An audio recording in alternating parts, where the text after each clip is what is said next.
7월 2일 주일 오전 예배를 하나님께 드리겠습니다. 다시 묵상 기도하시겠습니다.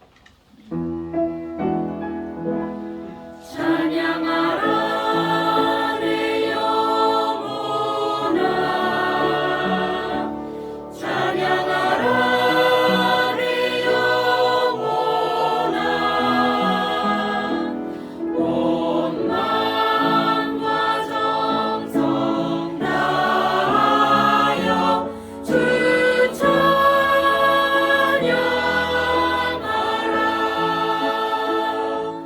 경배하라 내 영혼아, 경배하라 내 영혼아, 온 마음과 정성 다하여 주 경배하라.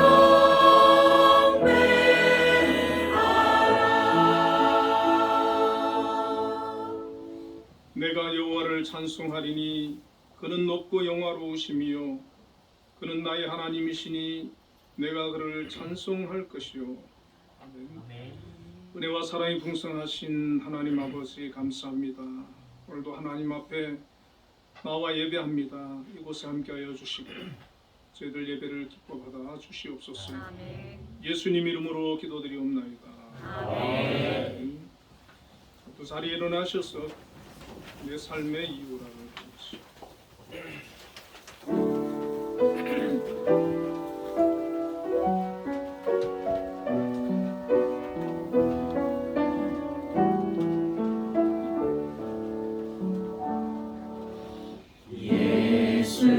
예수는 내 힘이요 나의 기쁨 내 참 소망 그 이름의 생명이 내 삶의 이유라. 내가 사나 죽으나 그 이름을 위하여 내 모든 것 드리니 나를 받으소서.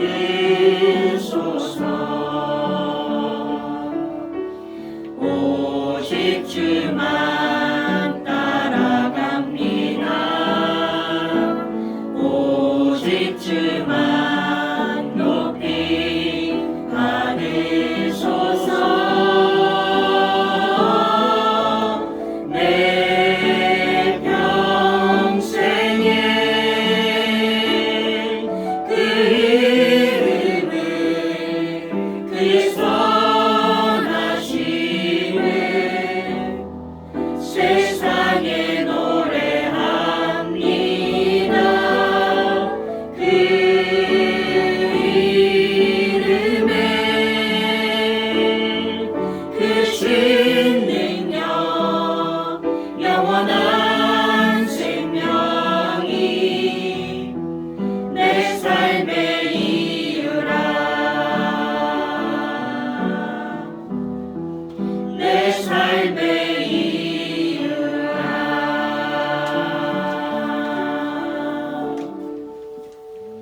사도신경으로 신앙고백 하시겠습니다.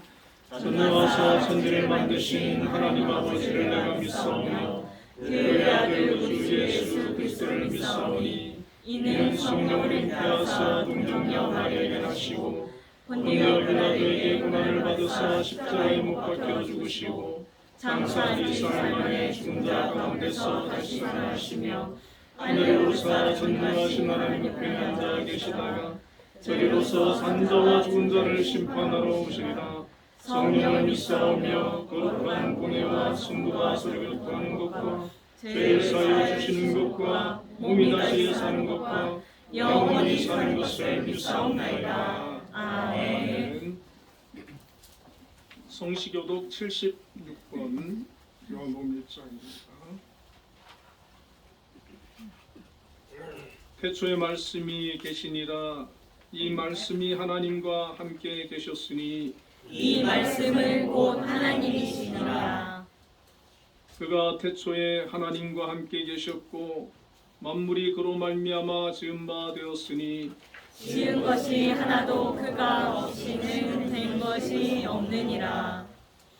그 안에 생명이 있었으니 이 생명은 사람들의 빛이라. 빛이 없는 집에 어디 깨닫지 못하더라.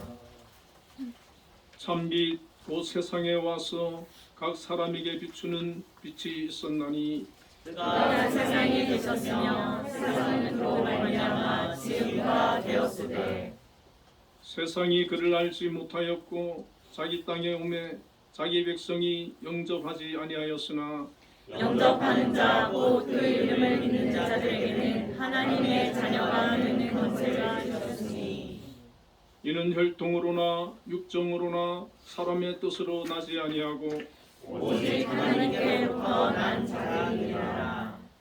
말씀이 육신이 되어 우리 가운데 거하심에 우리가 그의 영광을 보니 아버지의 독생자의 영광이요 은혜와 진리가 충만하더라. 아멘. 또 자리에 앉으셔서 예배 찬송 88장을 부르겠습니다.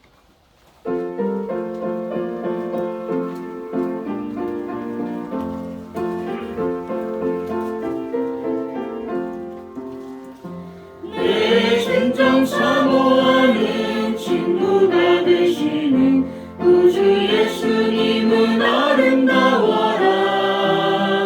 산 밑에 백합화요 빛나는 새벽별 주님 영원한 길 아주 없도다. 내 맘이 아플 적에 그 위로 되시며 나 외로울 때 좋은 친구라. 주는 저 산 밑에 백합 빛나는 새벽별 이 땅 위에 비길 것이 없도다. 내 맘의 모든 염려 이 세상 보라도 주님 항상 같이 하여 주시고 시험을 당할 때에 악마의 계교를 즉시 물리치사 나를 지키네. 온 세상 날 버려도 주 예수 안 버려 끝까지 나를 돌아보시니 주는 저 산 밑에 백합 빛나는 새벽별 이 땅 위에 비길 것이 없도다. 내 맘을 다하여서 주님을 따르면 길이 나를 사랑하리니 물구리도 약잖고 장검도 겁없네. 주는 높은 산성 내 방패시라. 내 영혼 먹이시는 은혜 누리고 나 신이 주를 뵙기 원하네. 주는 저 산 밑에 백합 빛나는 새벽별 이 땅 위에 비길 것이 없도다.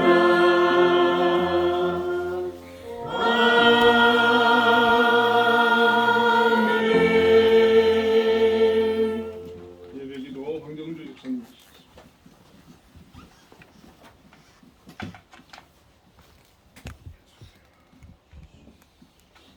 기도드리겠습니다.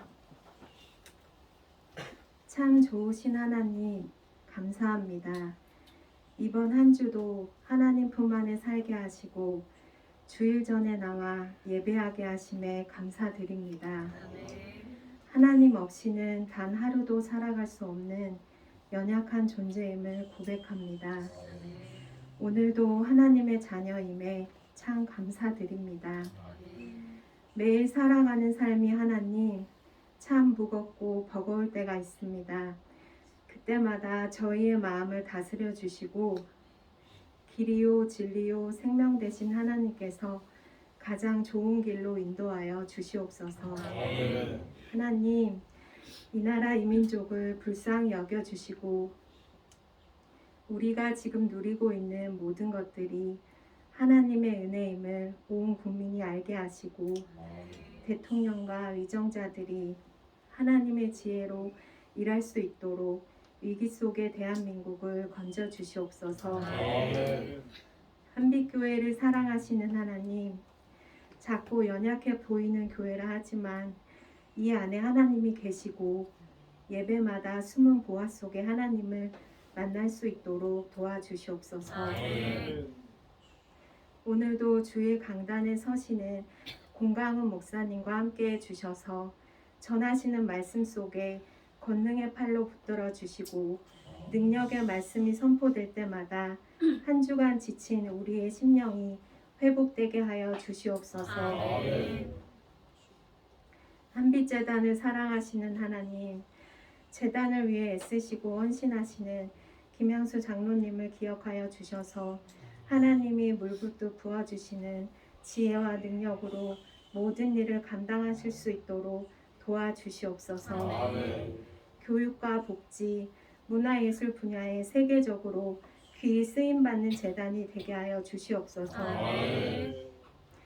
한빛에서 일하는 한 사람 한 사람이 각 분야에 파송된 선교사로 하나님의 복음이 저절로 전해지는 은혜 또한 허락하여 주시옵소서.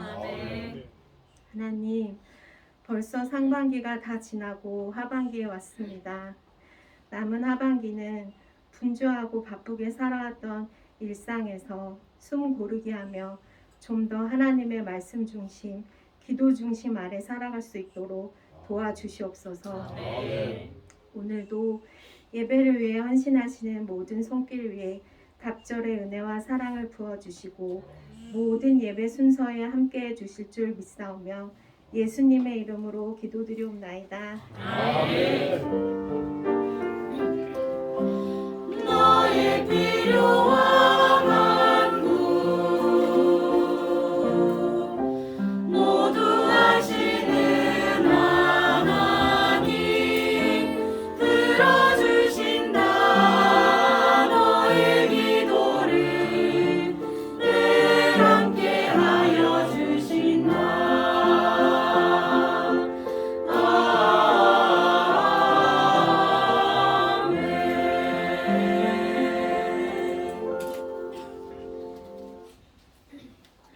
오늘 우리에게 주시는 하나님의 말씀 요한복음 4장 7절과 10절 말씀.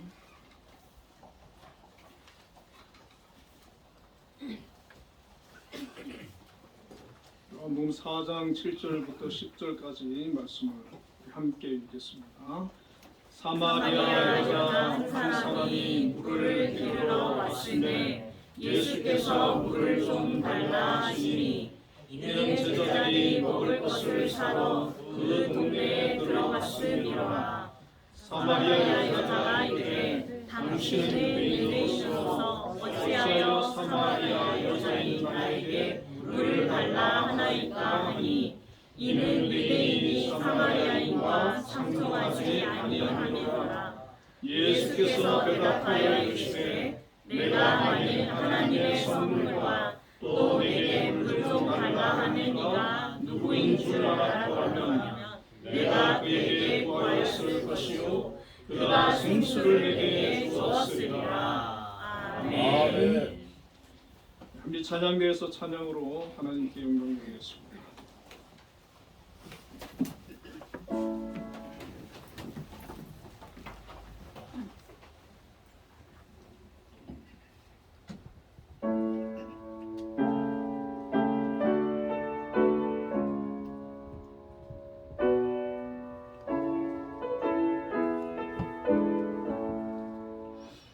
죄짐을 지고서 고나거든 내 마음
찬양대 찬양의 은혜 많이 받았습니다. 우리 또 관주자님 몸이 감기로 인해서 안 좋은데 또 오셔가지고 귀한 반주 감사드립니다. 우리 옆에 분들과 인사 한번 나누겠습니다. 하나님 우리를 사랑하십니다. 하나님 우리를 사랑하십니다.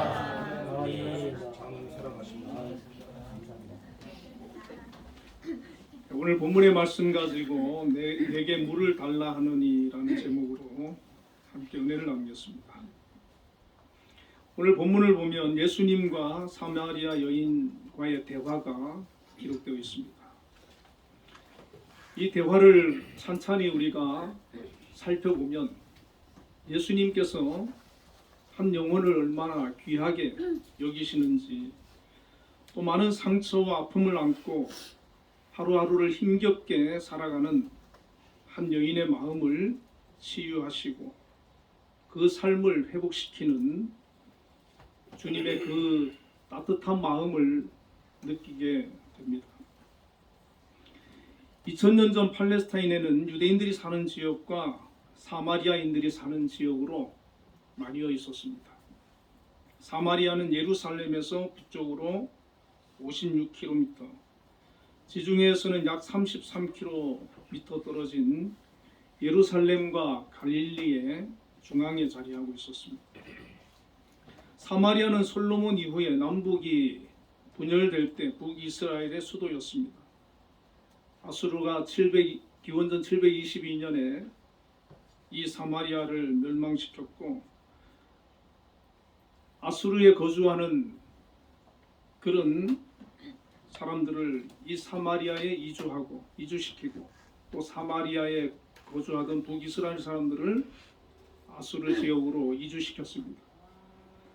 그러다 보니 그 남아있는 이스라엘 사람들과 아수르 이주한 사람들이 함께 거하면서 결혼을 하게 되고 혼혈족이 되었습니다. 이 유대인들은 순수혈통을 중시하기 때문에 그 사마리아인들이 혼혈이라 해서 매우 무시하고 상종도 하지 않는 그런 관계가 되었습니다. 이 사마리아인들은 당시 그 팔레스타인의 주류였던 이 유대인들에게 차별을 당하고 무시를 당하고 심지어 개로 여겼다라고 합니다.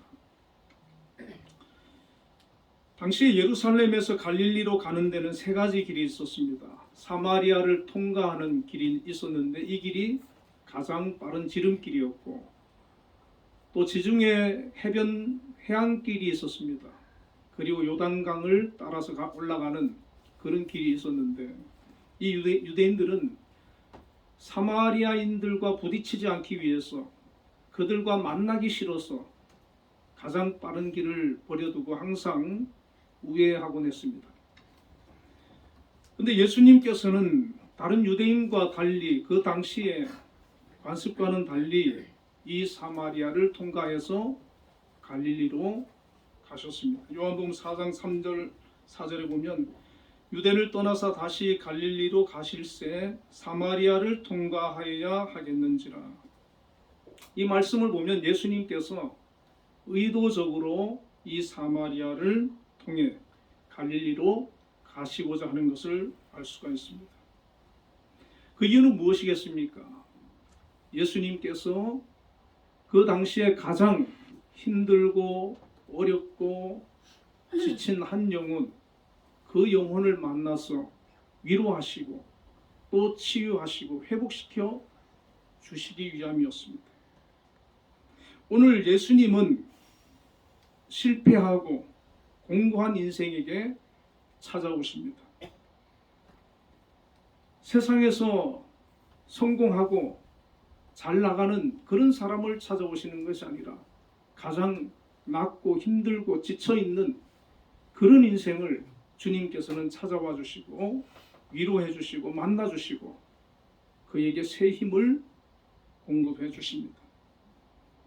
오늘 이 본문을 통해서 우리는 그 사실을 깨달을 수가 있고, 그리고 내가 힘들고 지쳐있다 할지라도 그렇기에 우리는 낭망하지 아니하고 주님을 바라보고 의지할 힘을 얻게 되는 것입니다. 예수님과 제자들이 사마리아를 지나시던 그 시간이 6시라고 되어 있는데 요즘으로 말하면 낮 12시입니다. 예수님께서 이 사마리아 수가성 야곱의 우물에 12시쯤 앉아서 쉬고 계셨습니다. 제자들은 먹을 것을 사기 위해서 그 동네로 들어가고 예수님 홀로 계셨습니다. 이 시간에는 아무도 물을 기르러 오지 않는 그런 시간대였습니다. 중동 아랍에미리트가 2017년 7월 2일에 51.27도를 찍었다 그래 기온이. 중동은 5월부터 9월까지가 여름인데 일일 평균 39도고 7월은 평균이 43도라는 거예요. 어제 서울이 몇 도인지 아십니까? 아시네요. 34도였어요. 대구는요 가끔 40도를 넘깁니다. 막 그냥 아스팔트가 막 이글이글 막 그래. 근데 중동 우리나라 그래도 대구가 요즘 나무를 많이 심어가지고 그래도 기온이 좀 많이 떨어졌거든요. 근데 중동은 사막지대고 광야지대지 않습니까? 나무가 잘 없어요. 그러니까 한낮에 사람들이 다니거나 일을 하지 않습니다. 그때는 그늘에서 쉬어야 돼요. 여인들이 물을 기르러 갈 때도요, 아침이나 저녁 시간에 선선할 때 무리를 지어서 물을 길러 갑니다. 이 수가성의 한 여인은 모든 사람들이 그늘에서 쉬고 활동하지 않는 시간인 한낮에 사람들의 눈을 피해서 물을 기르러 갔습니다. 왜 그 시간을 택했습니까? 다른 사람들을 만나고 싶지 않았기 때문에. 비록 몸은 덥고 힘들지만 아무도 찾지 않는 그 시간에 홀로 와서 물을 길러 가는 것이 마음이 편했기 때문에 그 시간을 택했던 것입니다. 이 사실을 통해서 우리가 한 가지 알 수 있는 것은 이 여인이 얼마나 외롭게 살고 있는지, 얼마나 고독하게 살고 있는지, 얼마나 그 동네 여인들로부터 사람들로부터 외면을 받고 살고 있는지 느낄 수가 있습니다. 사람들이 여인을 만나면 수근수근거립니다. 손가락질을 합니다. 무시를 합니다. 심지어 욕을 하는 사람도 있었을 것입니다. 우리는 예수님과 이 여인의 대화를 통해서 이 여인이 왜 그런 삶을 살게 되었는지 이해할 수가 있습니다. 16절에 예수님께서 이 여인에게 말씀하십니다. 가서 내 남편을 불러오라. 이 여인이 대답을 합니다. 나는 남편이 없나이다. 예수님께서 다시 말씀하십니다. 내가 남편이 없다 하는 말이 옳도다. 너에게 남편 5이 있었고 지금 있는 자도 내 남편이 아니니 내 말이 참되도다. 우리는 예수님과 이 여인과의 대화 속에서 알 수 있는 것이 무엇입니까? 이 여인은 남편들로 인해서, 남자들로 인해서 수많은 아픔을 겪은 인생이었다는 것입니다. 한 여인의 인생에 남편이 5명이나 있었고 지금 같이 사는 남자와도 결혼하지 않고 살고 있다는 것을 볼 때 그 삶이 얼마나 고통스러웠는지 힘들었는지 느낄 수가 있습니다. 요즘과는 달리 당시의 여성들은 경제력이 없었습니다. 남자를 의지하지 않고는 살아가기가 힘들었습니다. 그리고 당시 남자들은 자기 아내가 마음에 들지 않으면 여러 가지 이유로 이혼할 수가 있었습니다.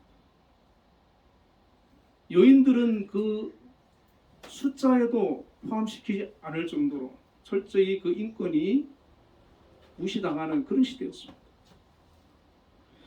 그러므로 이 여인은 5 남편이 있었다라고 하는 것은, 그리고 지금은 결혼하지 않고 한 남자랑 살고 있다라고 하는 것은 이 여인이 5번 결혼에 실패했음을 말합니다. 5 남자에게 버림을 받은 것을 말합니다. 이 여자 입장에서 남편에게 버림을 받을 때마다 겪는 심리적 상처와 고통이 얼마나 컸겠습니까? 한 번도 아니고 이 여인은 5번을 그 일을 겪었다는 것입니다. 이 여인은 혼자 살고 싶었겠지만 그럼에도 불구하고 다시 살아야 하기 때문에 다시 다른 남자를 만나야 했고 자신의 몸을 의탁을 해야 했습니다. 동네 사람들은 그 여인을 바라보면서 손가락질을 하고 비난을 하고 상종을 하지 않았습니다. 수가성이라고 하는 작은 동네에서 일어난 일입니다. 외롭게 홀로 아무도 물을 길르러 가지 않는 그 한낮에 땡볕에 쓸쓸히 물을 길르러 가는 이 여인, 아무도 그에게 말을 건네지 않고 모든 사람이 외면하는 그 여인에게 예수님께서는 찾아와 주셨습니다. 만나 주셨습니다. 대화해 주셨습니다. 예수님께서는 모든 사람이 외면하는 이 가련한 여인을 하나님의 귀한 자녀로 보셨고 구원받아야 할 한 영혼으로 바라보신 것입니다. 수많은 나를 깊은 상처와 아픔으로 힘겹게 살아가는 구원받아야 할 당신의 백성으로 바라보셨습니다. 그래서 예수님께서 이 여인을 위로하시고 참 하나님의 자녀로 이끄시기 위해 찾아오셨습니다. 우리도 인생을 살다 보면 이 여인처럼 실패할 때가 있고 넘어질 때가 있고 쓰러질 때가 있고 힘들 때가 있습니다.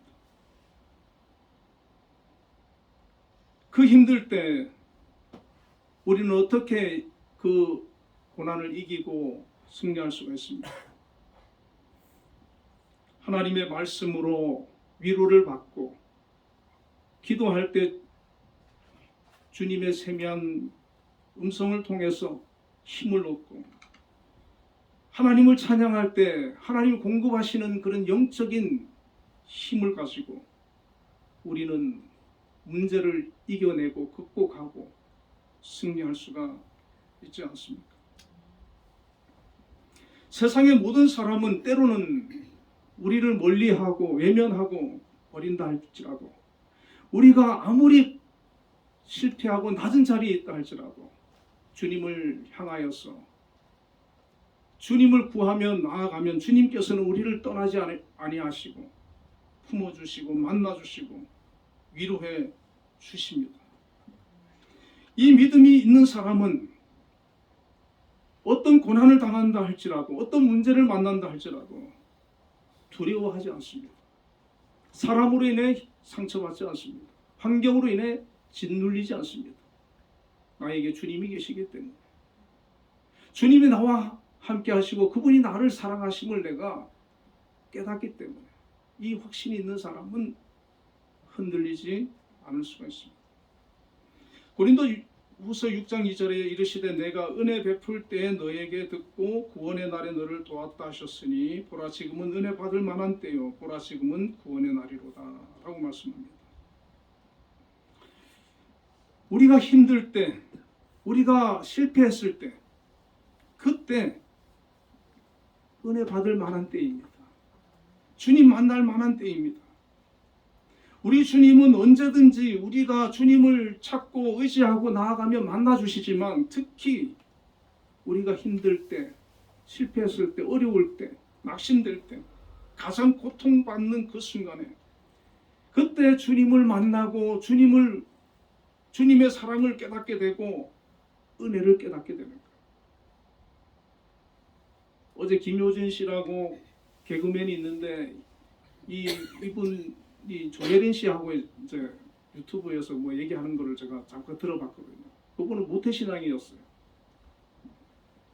그런데 그런 고백을 하더라고요. 이제 사모님이 되셨더라고요. 결혼할 때 남편이 목사님이 아니었는데 목회를 하셔가지고 사모님이 되셨는데 자기가 모태신앙으로 신앙생활을 했지만 그동안의 그 삶을 돌아보면 너무나 세상적이고 육적이고 하나님을 교회는 다녔죠. 하나님 없이 그냥 자기 하고 싶은 대로 살아왔다. 근데 하나님께서 그 사람을 하나님의 사람으로 다듬어가고 만들어가고 훈련시켜가는 그런 과정이 있었다는 거예요. 그 과정 속에서 자기가 힘들고 고난도 있었고 어려움도 있었지만 지금 되돌아보니까 한번 기회 있으면 한번 들어보세요. 굉장히 성숙된 그런 신앙을 가지고 말을 하시는 거예요. 멘트하는데 야, 대단하다 이분이. 그런 마음의 생각이 들더라고요. 야, 하나님 굉장히 이 사람을 다듬었구나. 우리를 하나님께서는 그 고난 속에서 우리를 그렇게 만들어 가시는 거예요. 다듬어 가시는 거예요. 여러분 저 힘들다고 해도 그 힘듦을 통해서 우리 주님이 나를 성장시켜 가는구나. 나를 그리스도인으로 성숙하게 만들어 가시는구나. 나를 다듬고 계시는구나. 훈련하고 계시는구나. 그렇게 우리가 받아들이고 더 깊이 주님께로 나아가면서 주님이 우리를 통해서 이루고자 하는 그때를 향하여 우리가 순종하며 나아가면 우리 주님께서 우리를 놀랍게 변화시키는 그런 때가 오게 될 줄로 믿습니다. 아멘. 자, 우리 주님께서는 이 여인을 어떻게 위로하시고 회복시키는지 우리가 본문을 통해서 한번 생각해 보려고 합니다. 본문 10절에 예수께서 대답하여 이르시되 내가 만일 하나님의 선물과 또 내게 물 좀 달라 하는 이가 누구인 줄 알았더라면 내가 그에게 구하였을 것이요 그가 생수를 내게 주었으리라. 이렇게 말씀하셨습니다. 이 말씀을 통해서 예수님께서 왜 이 여인을 기다리셨고 이 여인과 대화를 하시는지 알 수가 있습니다. 예수님께서 처음에 물 달라고 했거든요. 근데 물을 예수님께서 그 한 얻어먹기 위해서 그 자리에서 그 여인을 기다린 것이 아니라 예수님께서 그 여인에게 주고 싶은 것이 있으셨다는 거예요. 선물이 있었다는 거예요. 하나님의 선물. 여러분 하나님의 선물이 무엇이겠습니까? 에베소서 2장 8절에 너희는 그 은혜에 의하여 믿음으로 말미암아 구원을 받았으니 이것은 너희에게서 난 것이 아니요 하나님의 선물이라. 이렇게 말씀합니다. 하나님이 우리에게 주시고자 하는 것, 하나님의 선물, 이건 세상 것이 아니죠.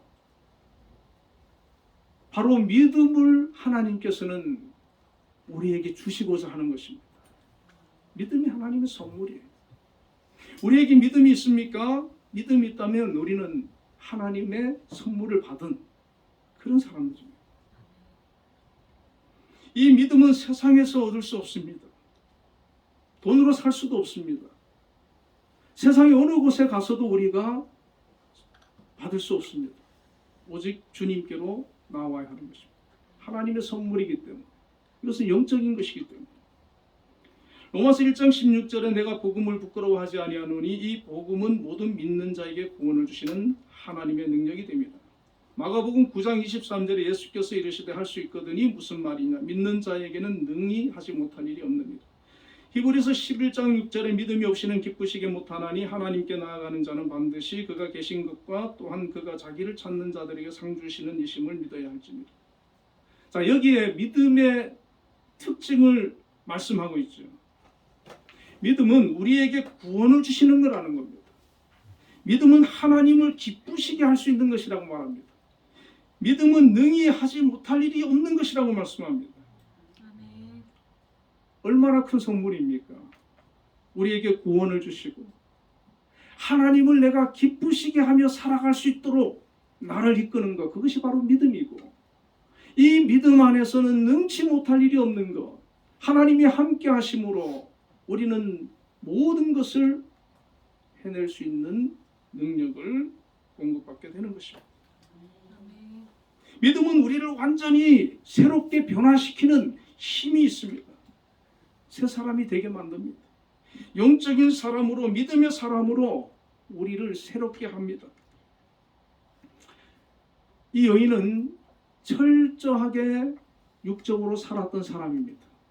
세상적인 방법으로, 자기의 생각으로, 인간적인 수단과 방법으로 자기가 자기 한 몸을 살아보려고 몸부림쳤던 그런 인생이었습니다. 그런데 그렇게 살면 살수록 더 힘들고 지치고 실패의 연속입니다. 깊은 상처에 고통받고 있었습니다. 오늘 이 여인처럼 삶의 무거운 짐에 억눌려 고통받는 인생이 많습니다. 이 고통으로부터 벗어나고 우리가 자유할 수 있는 것은 바로 믿음을 갖는 것입니다. 믿음을 선물로 받는 것입니다. 자, 이 믿음은 어떻게 우리가 가질 수 있습니까?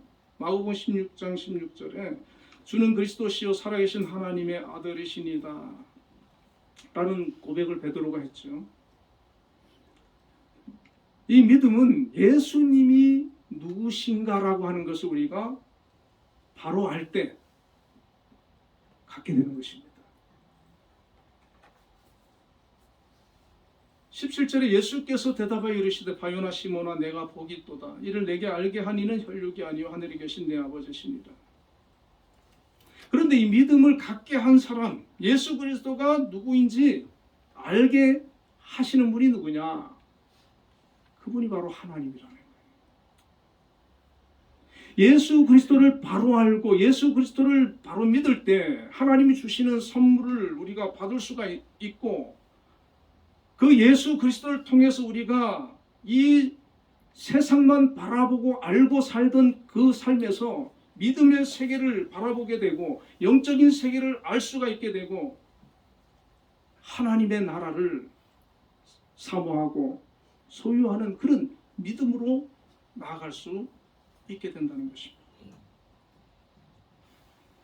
믿음을 가지지 못했을 때 우리는 땅의 것 이상을 알 수가 없습니다.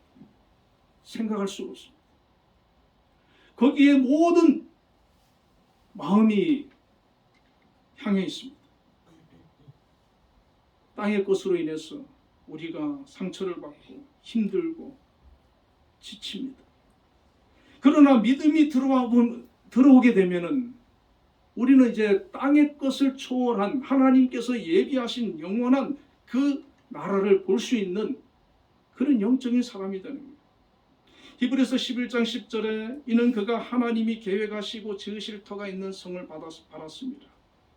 히브리서 11장이 믿음의 장 아닙니까? 믿음의 사람들 구약시대부터 쭉 보면 하나님이 지으실 터, 이 땅에 있는 것이 아니라 영원한 그 성을 바라보았다는 거예요.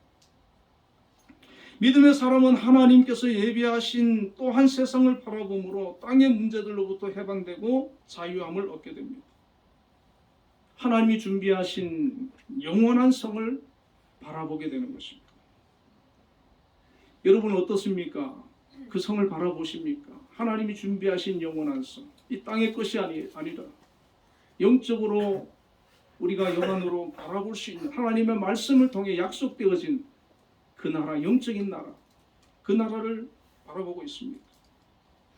이 나라를 바라보지 않고는 항상 우리가 땅의 것에서 벗어날 수가 없어요. 땅의 것을 놓을 수가 없어요.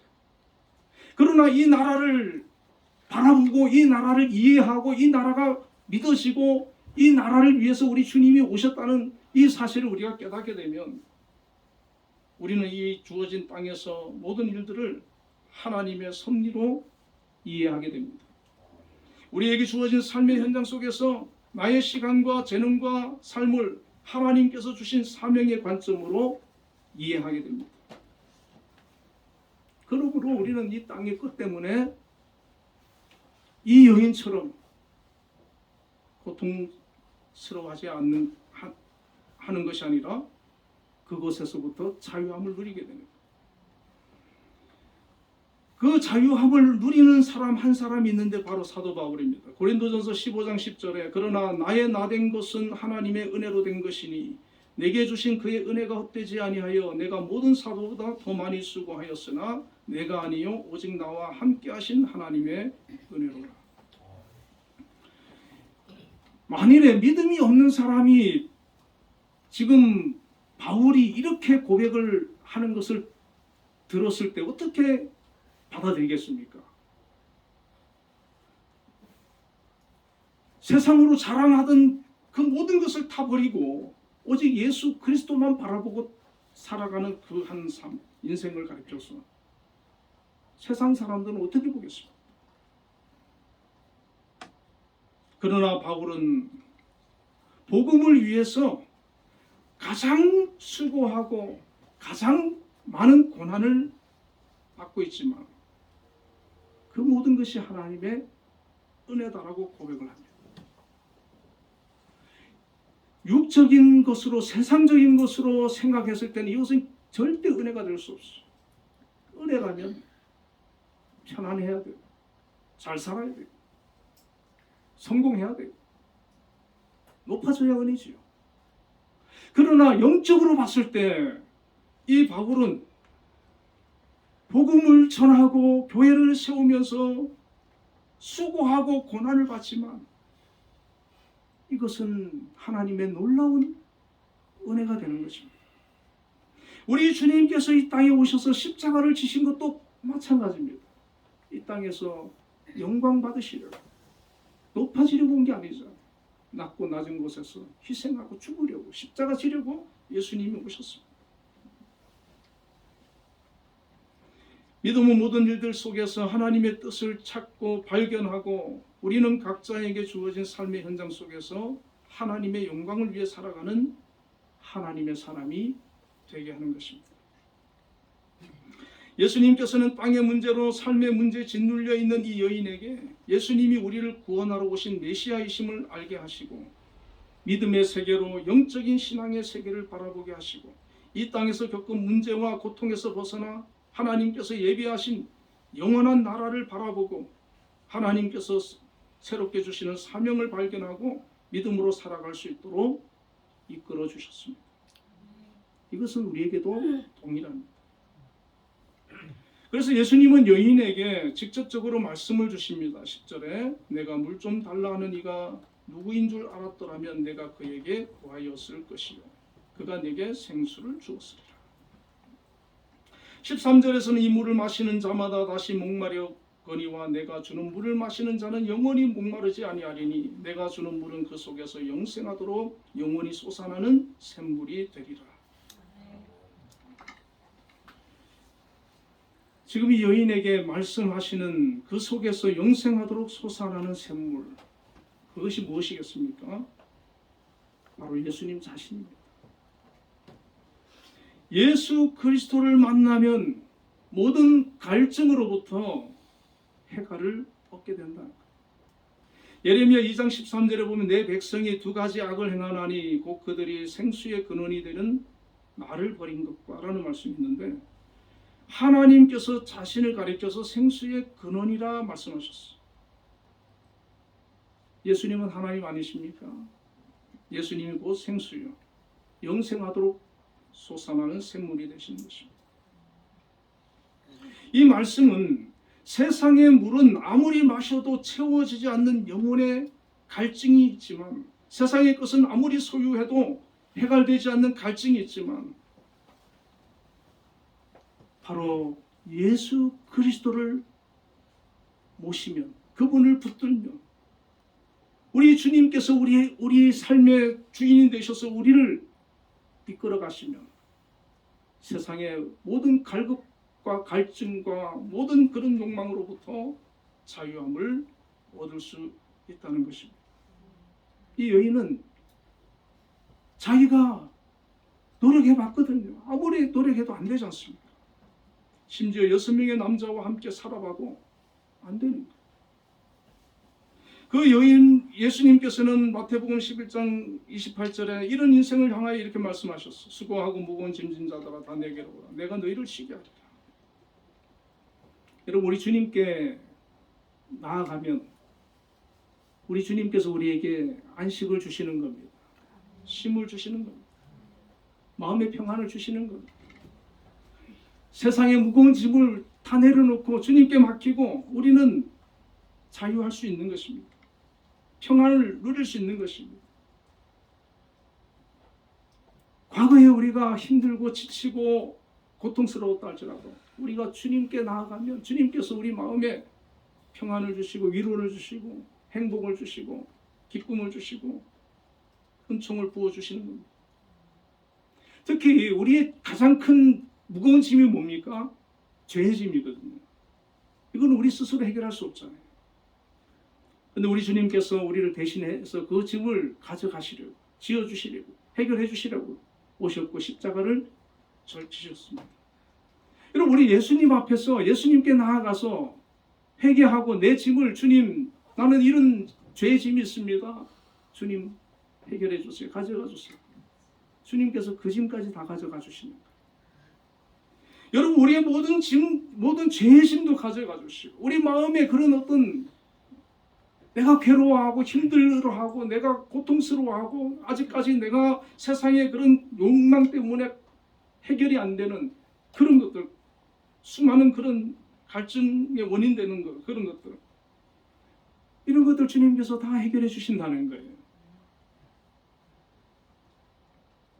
여러분, 이 단계까지 들어갈 수 있기를 바랍니다. 이 믿음의 단계, 영적인 단계, 주님과 동행하는, 주님과 함께하는, 주님이 주시는 놀라운 그런 은혜로 말미암아 우리의 심령이 치유되고 우리의 어떤 고통이 사라지는 그런 놀라운 역사들.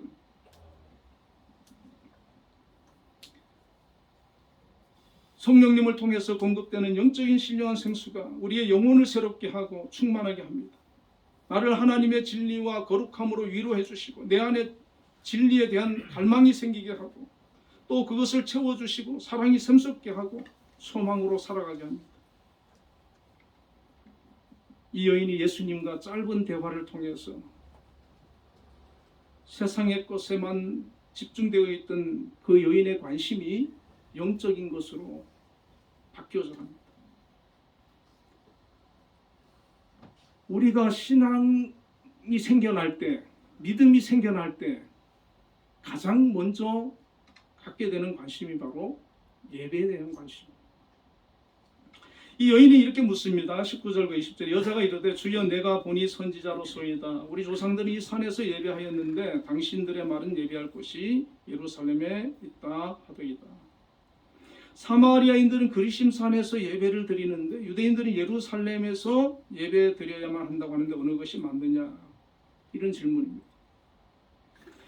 여러분, 우리의 그런 믿음이 생겨나고 우리에게 신앙이 자라게 되어지면 예배에 관심을 가지는 거예요. 예배가 회복되는 겁니다. 예배를 소중히 여기는 겁니다. 반대로 우리의 믿음이 떨어지면 예배가 무너지는 거예요. 영이 살면 예배가 회복되는 거예요.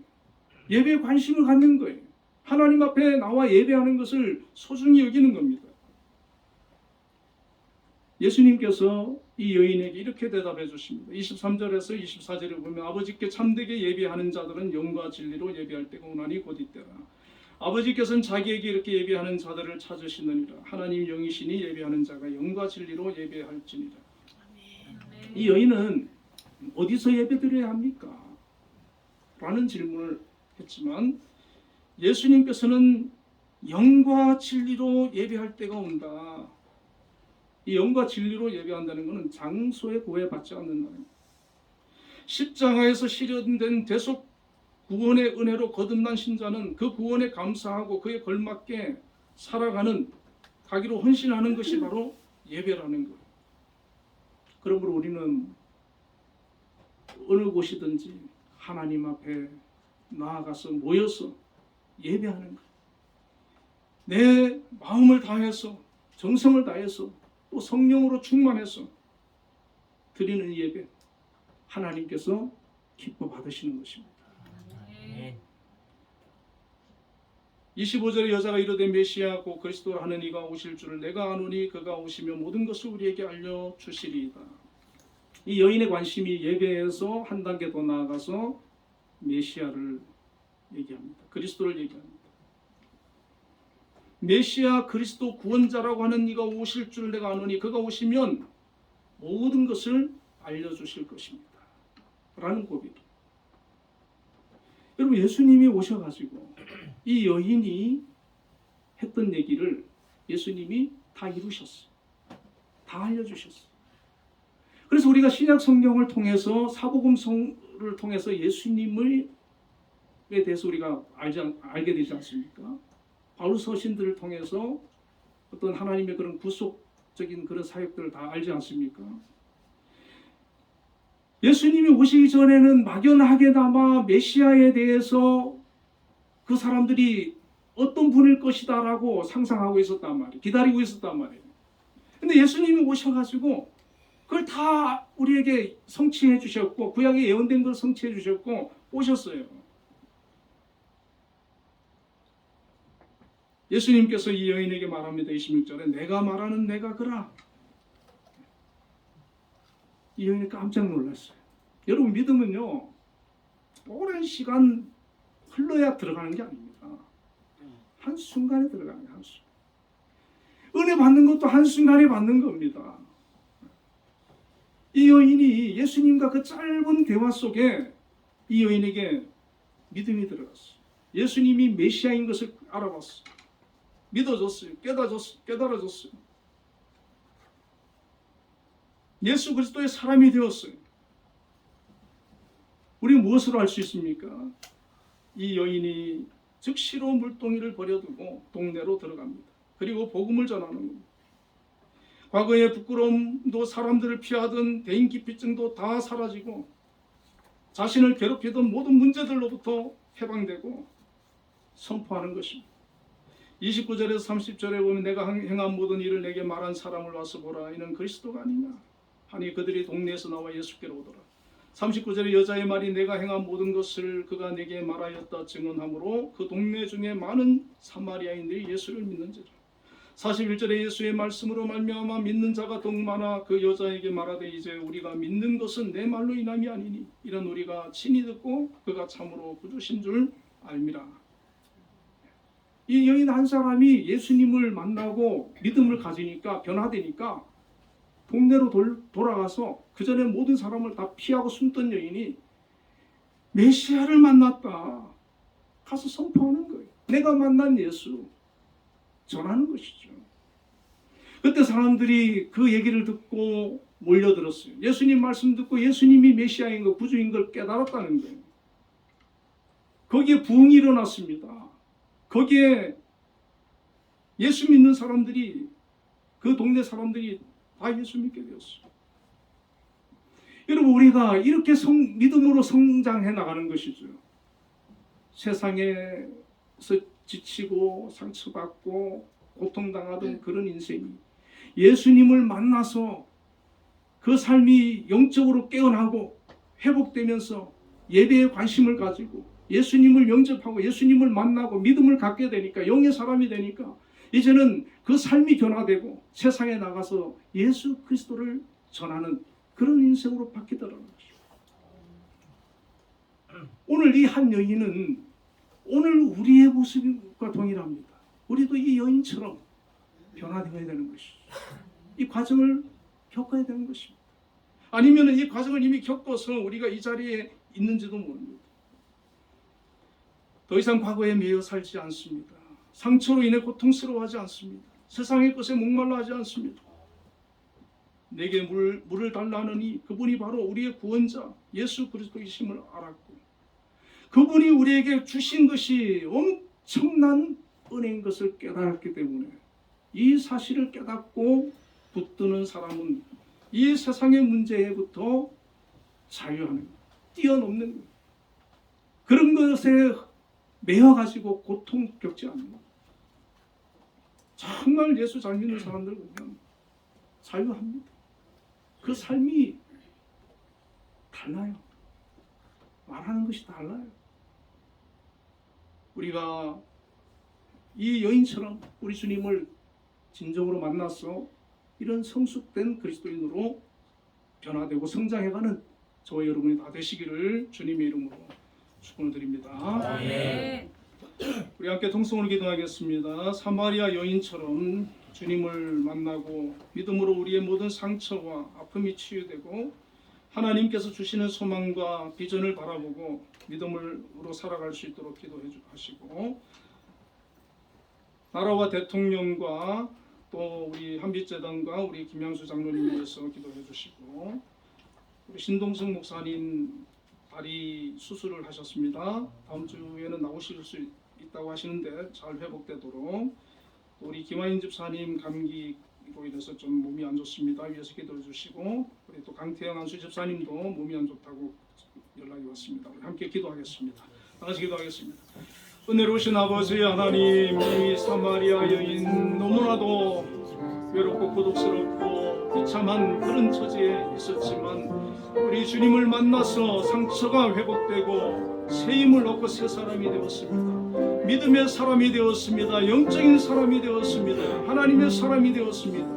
땅의 것 때문에 괴로워하고 신음하고 몸부림치는 갈급해하는 인생이 아니라 하나님이 예비하신 그 나라를 바라보며 영적인 것, 하나님께서 우리에게 베풀어 주신 그 놀라운 은혜를 바라보며 기억하고 감사하며 영광 돌리는 그런 아버지 하나님 믿음의 사람으로 성장하고 변화되었습니다. 오늘 저희들도 그와 같은 믿음을 허락하여 주옵소서.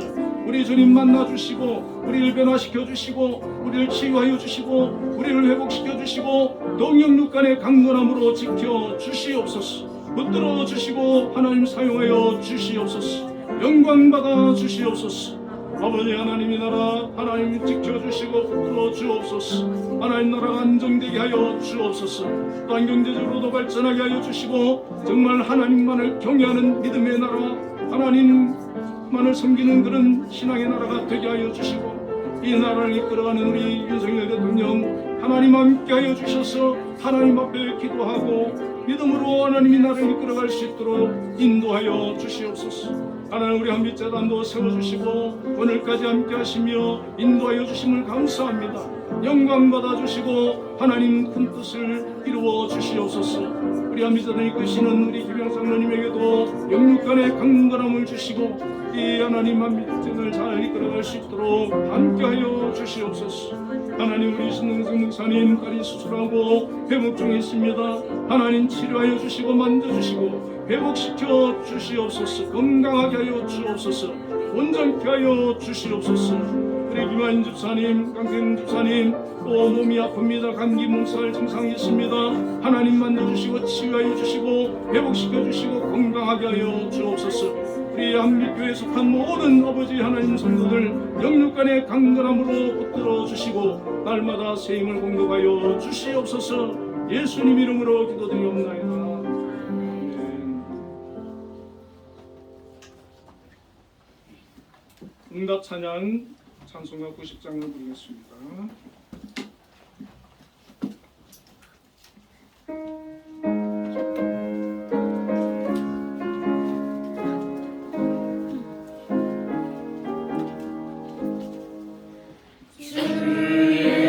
내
아버지 크신 은혜와 사랑을 감사합니다. 오늘도 하나님 앞에 나와 예배하며 또 하나님 영광 돌리며 더욱 믿음으로 나아갈 수 있도록 우리를 인도하여 주심을 감사합니다. 오늘도 정성을 다해서 귀한 예물을 하나님 앞에 드린 손길들이 있습니다. 하나님 그 모든 손길 위에 크신 은혜 베풀어 주시고 믿음을 더하여 주시고 성령 충만하게 하시고 영적으로 하나님의 큰 놀라운 은혜와 축복이 충만히 임하는 역사가 있게 하여 주시옵소서. 하나님 11조를 구별하여 드렸사오니 하나님 기뻐 받아주시고 드린 모든 손길들 속한 직장에서 일터에서 사업장에서 하나님의 놀라운 은혜를 경험할 수 있게 하여 주옵소서. 하나님의 함께 하심을 체험하게 하여 주시옵소서. 그 삶이 복되고 아름답고 강건케 하여 주옵소서. 특별히 우리 한빛자단을 세워주시고 오늘까지 함께 하심을 감사합니다. 우리 한빛자단을 이끄시는 우리 또 김양수 장로님 하나님 늘 지켜주시고 동행하여 주시고 하나님 지혜와 명철을 더하여 주시고 건강을 붙들어 주옵소서. 하는 모든 일들 위해 하나님 역사하여 주시고 영광 받아 주시고 하나님 기뻐하시는 그런 아름다운 열매들이 풍성히 맺혀져 갈 수 있도록 인도하여 주옵소서. 아버지 각 기관에서 또 기관장으로 각 기관을 섬기는 귀한 기관장님들 계십니다.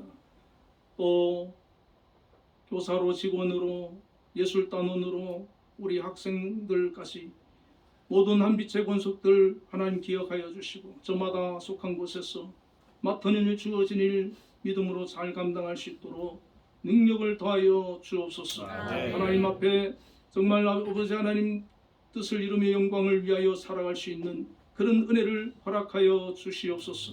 우리 한빛교회도 세워주시고 오늘까지 함께 하심을 감사합니다. 앞으로도 영광 받아주시고 하나님 큰 뜻과 영광을 하나님 나타내어 주시옵소서. 우리 신동수 목사님 하나님 치유하여 주시고 잘 회복되어지도록 만져주시고 고쳐 주시옵소서. 아버지 하나님 또 감사의 물들인 손길들이 있습니다. 하나님 기억하여 주시고 그 마음의 평안과 기쁨과 은혜가 충만하게 하시고 하나님 앞에 기도하며 나아갈 때 그 기도를 응답하시며 그 삶을 하나님 지켜주시고 영광 받아 주시옵소서. 또한 아버지 주저 헌금 드렸습니다. 받아주시고 한 주간도 지켜주시며 동행하여 주시고 그 삶을 붙들어 주시옵소서. 우리 한빛에 속한 모든 권속들 가정을 축복하여 주시고 자녀들 축복하여 주시고 정말 믿음의 사람들로 우뚝 세워져서 하나님과 동행하는 모든 성도들 되게 하여 주시옵소서. 예수님 이름으로 기도드리옵나이다. 아멘. 우리 옆에 분들과 인사 한번 나누겠습니다. 주 안에서 사랑합니다.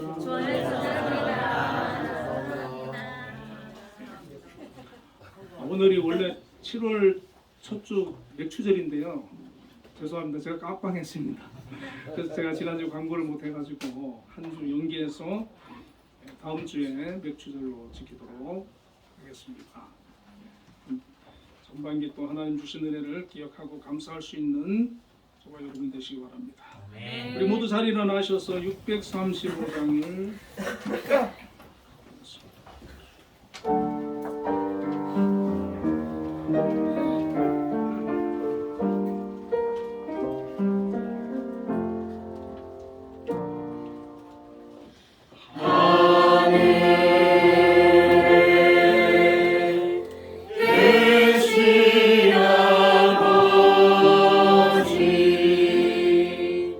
이름 거룩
하나님의 크신 은혜와 하나님의 극진하신 사랑과 성령님의 교통하심이 오늘도 하나님 앞에 나와 예배하며 영광 돌린 우리 한빛교회 모든 성도들 위해 지금부터 영원까지 함께 계시기를 축원하옵나이다. 아멘.